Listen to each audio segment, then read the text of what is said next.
The viewport is the central area of the Cinema 4D interface. When you open up the program, you notice that you see a large screen, which is a perspective screen. This is your 3D interface or viewport. There are a couple of different things you can do to edit the viewport to your production needs. First of all, let's go into edit, and you notice that we have things like film move, film magnify, or film zoom, or you can zoom in or zoom out. You can control these with these selections here. Okay, you notice that now when I went to film move, it's anchored like I'm actually on a camera and looking around in a 3D space. If I go to film magnify, okay, I just draw an area and it zooms in to that area. And go back to perspective to reset. I can always go and undo view if I mess up. You have film zoom, where I can go in and zoom in. I'm zooming out. And you notice that this now affects the depth of field. Okay, we're not working with a camera per se, but this will actually work when you're in looking through a camera lens. And we'll talk about this a little bit more when we start working with camera animation and camera setups. Zoom in, okay, and then I can zoom out. Okay, and I can go to frame scene or frame scene default. So I can always use the frame default to go back to original viewport view or look. Now, before I go in and talk about configure or things of that sort, I'm going to go into different types of cameras that we actually can have. And the best way to show this is to show that the flexibility of the viewport. At the top, we have our controls that we were just working with under the edit menu. If I go in, this is my viewport move tool. So if I hold down my left mouse button, I'm moving from left and right, up and down. If I hold down my right mouse button and drag, you see we zoom in and we zoom out, but we hold our depth of field. So we're just pulling back from the object on within the screen. The next button is a zoom in. So I'll hold down my left mouse button and drag. You see we're zooming in and we're zooming back out. It has the same effect as the right mouse button for the move tool. But if I hold down my right mouse button and zoom in, you see now that our depth of field is changing. We can come all the way out to a fisheye or go all the way into a disymmetric view. Next we have our rotation around the viewport 3D world. So if I hold down my left mouse button and drag, you see we're rotating around the world up and down, left and right. If I hold down my right mouse button and drag, you see we are able to do banking. And this is very important because when you're looking through the viewport of a camera, you can actually have the camera banking and keyframe this without going in and manually setting in keyframes. And using the transformation tools to rotate the camera around, you just automatically use your viewport tools to control what you want the camera to see and do. Next, we have an important feature of changing the number of viewports we see. Right now, we have just one main big viewport, but if I click on this button here, you see now we have 4 different viewports. We have our perspective, a top, a right, and a front. Now, in any of these given viewports, you can go into the cameras and change the camera view. So I can go into this viewport here and change this also to perspective. I can go into this camera view, change this from front to left, and I can go to this camera view and change this from right to back. Okay. And if any view I want to focus on more, or viewport I want to focus on more, I just click on the box, and now I have a large left camera screen in the viewport. I can click on it again to get back my 4 views and go back to my original perspective view that I started out with. Now you're able to change that, and we'll talk about that in a minute. In the view, we can go in and change from a single view to a 2 stack all the way down to a 4 view. But first, let's talk about the different cameras that are available for the viewport. When I click and hold down cameras, we have a couple of things. We have our scene cameras, which will be any camera that we create. If we go up into our scene tools or cameras and lighting, for example, I'm just going to create a simple camera, and we're going to name this first. Okay. you notice a couple things happen. That first of all, now the viewport has a green box around it. This is what we're looking through the camera that we created, the 3D camera, and what will be in the rendering, final rendering, and what will not be shown in the final rendering. Anything outside of the green area will not come up in the final rendering. Anything inside of the green area will come up in our final rendering. So if I go back to my cameras and my scene camera now, you see now we have first is listed here.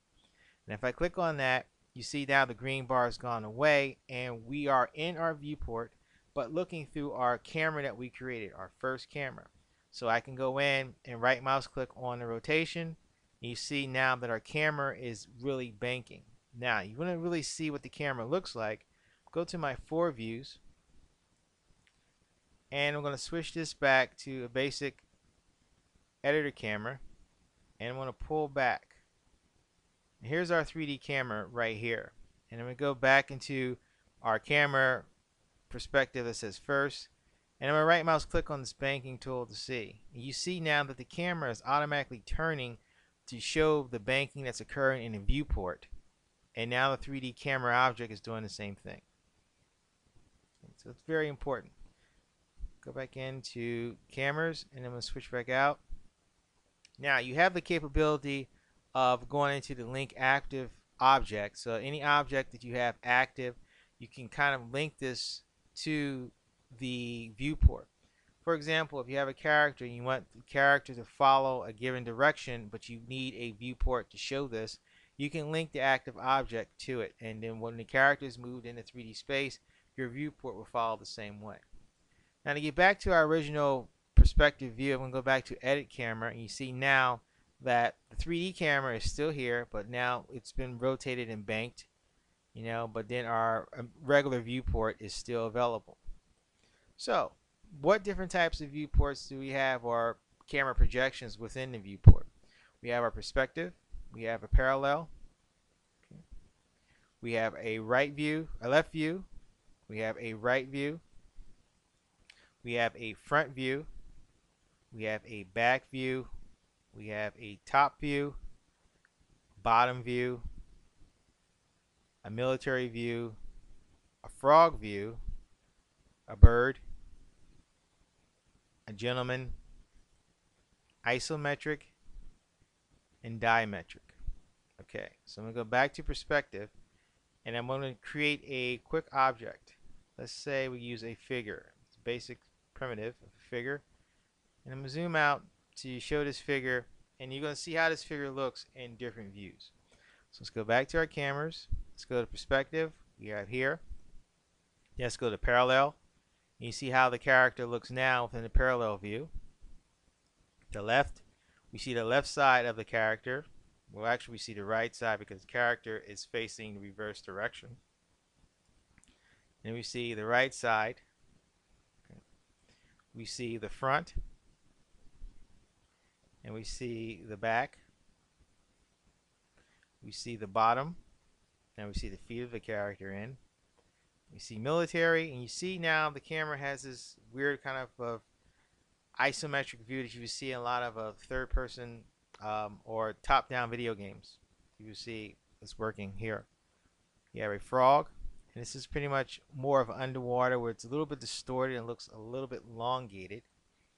We have a bird, which is a high view and things looks a little squished, but we know that the camera is being projected down as a bird is flying in the air. We have a gentleman view, which is pretty much the same as a parallel, but you see that the angle is slightly sharpened, that it's more of a frontal view with a little bit of perspective. Not much, but just a little bit, to know that we're working with a three-dimensional object. We have an isometric, okay, and we have a dimetric. So let's go back to perspective. Here's our character. Next, we're going to go to display. Display shows how we will see in the viewport. We have our level of detail. Right now it's set for high. If I switch this to low, you see now the character model looks like edited geometry. It's more polyredux. This is good if you're working with a lot of detailed polygons in a scene. and I think anything over 1,000,000 polygon faces, you may want to switch down to a lower medium just to work in the viewport. Something's very important that when you do this, you make sure you never says, when you bring it down to low, you never says use render of detail for editor rendering. You don't want to do that. You always want to make sure that your rendering detail is high. So if I go now to medium, you see we see a little bit more, but it's less polygon faces here.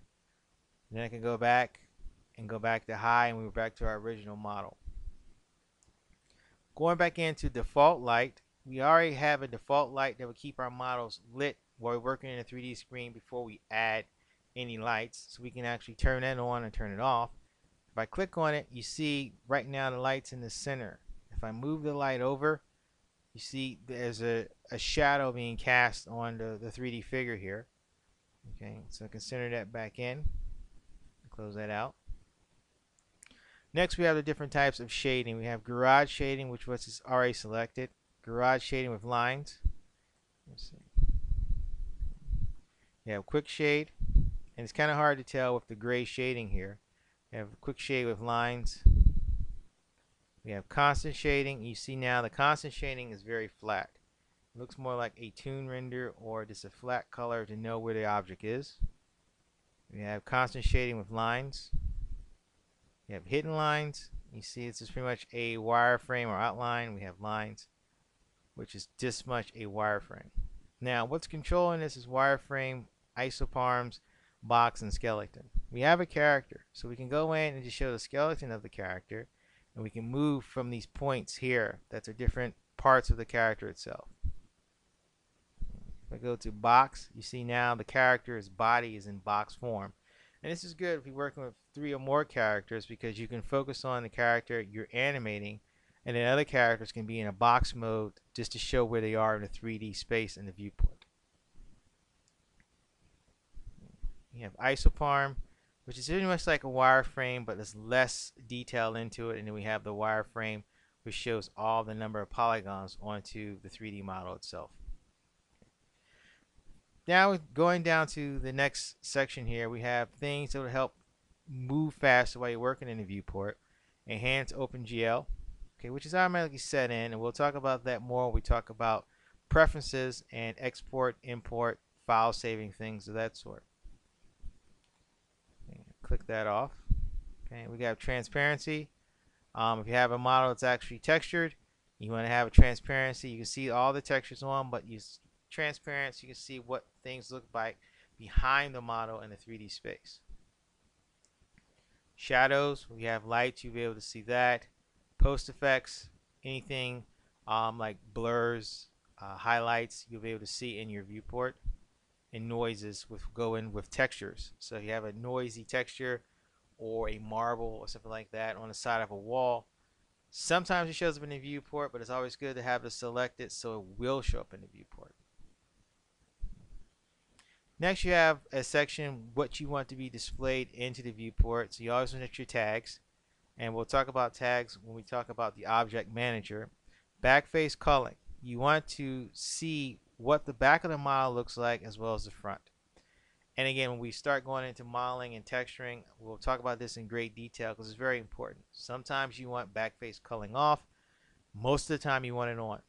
You always want your textures on, your layout color, and your X-ray on. X-ray just makes the model transparent when you select it, not like the transparency which keeps it all the time. Okay.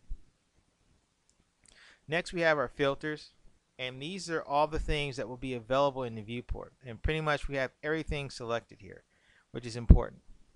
Okay, so we have polygons, we have particles, we have axis, which is the green, blue, and red axis, X, Y, and Z.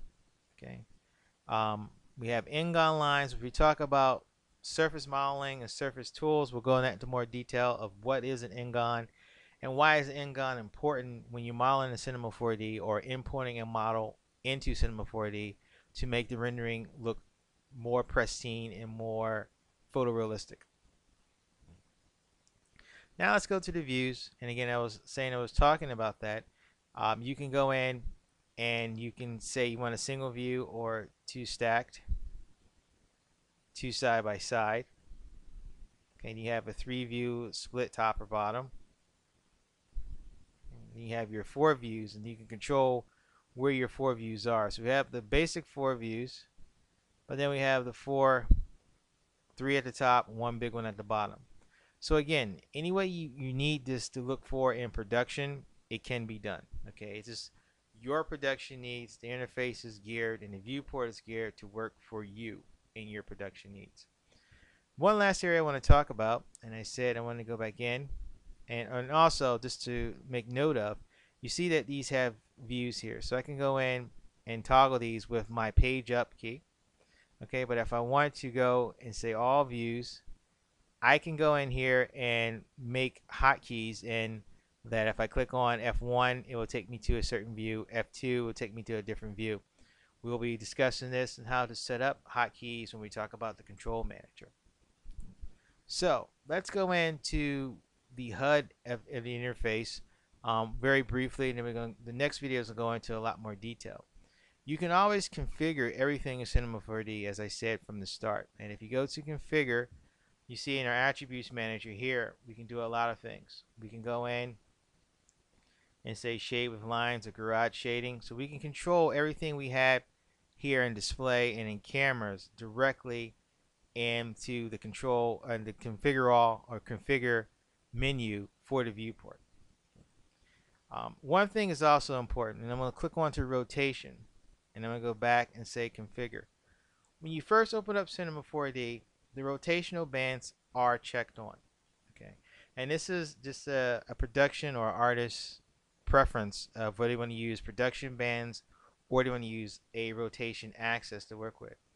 I prefer a rotation axis because I can grab onto the ball and I can see what axis I'm holding on to. Some people like the rotational bands. Again, this is all up to you. There's no right or wrong way or good or bad way of using either or. It all depends on you. But if you do not want to use the rotational bands, simply go in to edit and configure and just uncheck the box. Okay, you have a couple other things that we'll go into when we're talking about the HUD, but you notice that we have the different types of selection bounce boxes, the wireframe selected. We can add in edge points. Okay, we can add it tinted polygon normals, and then we'll be talking more with normals with surface tools and polygon modeling. So pretty much you can set up your viewport to anything that you want. You can control your filters within the configure area. Control the view, how it's linked to the camera. If you're working on a side view or a front view, you can actually import an image. And there's a quick video showing you how to import an image and map it onto the viewport as we go along into this interface series. And then we have the HUD, which we'll be talking about next in great detail. We can have this information show up on the screen. Right now we have our projection. We see the name perspective right here. If I click this off, the name disappears. So this is good information that will actually help you while you're in production with the HUD and what frame you're actually on, how many polygon faces you're working with, what are the total edges you're working with, things of that sort. All your statistics you can work with and have them on the viewport and actually render them out on the viewport. So if you're doing a couple of pre-tests or pre-renders, it's always good to know that a character at frame 100 has this amount of rotation or amount of points if it's being morphed into something, or say a number of particles. You can control the amount and number of polygons that the particle is emitting out, so you know what would be the production time for rendering, how long would it take to actually show in the viewport, if you need to change the level of detail within the viewport. Okay. So this is a pretty much detailed overview of how to edit the viewport for your production. What we're going to do is start talking about how to make the HUD more useful for pre-production needs, to work with a production pipeline and know all the statistics of your model, your animation, and your scene as a whole.